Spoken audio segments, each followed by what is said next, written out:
sadašnja selekcija koja je bila u nas 15. nekako je bila mnogo aktivnija i vrednija. Tako da ja mislim da smo mnogo više vremena provodili u ateljevu nego što smo sedeli, ćaskali u restoranu i to. Tako da, naravno, prošle godine kako sam zadnji put bio, mislim da sam napredovao kao slikar i da sam ovaj put ostavio vrednija i bolja dela. Šta sam slikao?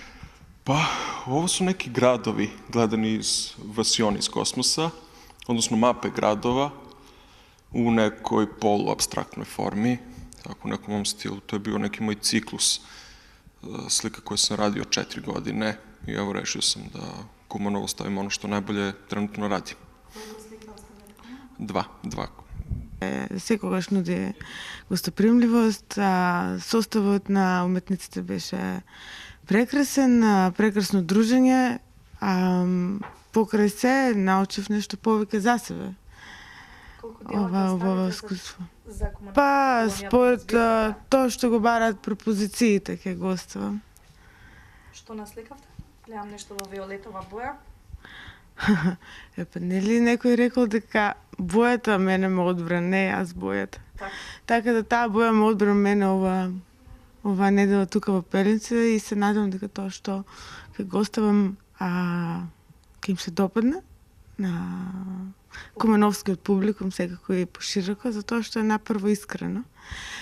Повеќе за сликите би ви кажала дека ова е еден циклус кој го работам малку подолго време, значи се работи за циклус кој е инспириран од моето детство. Всушност јас и не ги цртам, не ги сликам нештото за кој се зборува најаве.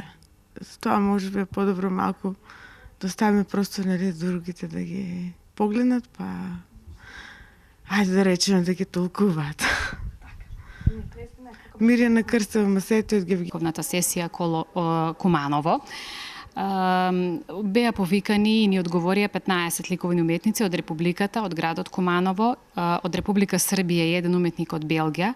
Уметниците работеа во рекреативниот центар Пелинце, создадоа богата продукција и по квалитет и по квантитет. Значи, продукцијата логично представува еден хетероген спој на ликовни изрази, на стилски конотации, нивни идеи, нивни препознатливи ликовни иконографии, бидејќи не беа одредена, не беше детерминирана темата, работеа слободно. Јас верувам дека овој инспиративен амбиент на Козјачијето, на самата природа, на реката Пчиња, се доволен повод и причина да ги вметнат во своите иконографии, да создадат дела кои што освен што ќе го носат нивниот печат, ќе бидат надополнети и со посета на значајни места, значајни локалитети кои се во околината на Куманово, кои што уметниците ги посетија. Тука ќе ги спомнам секако Кокино, археолошките локалитети Градиште, Пелинце, Визијана, споменикот на култура Свети Ѓорѓи во селото Старо Нагоричино. Така да сите тие места представува доволна сензација за нив и за нивното творештво.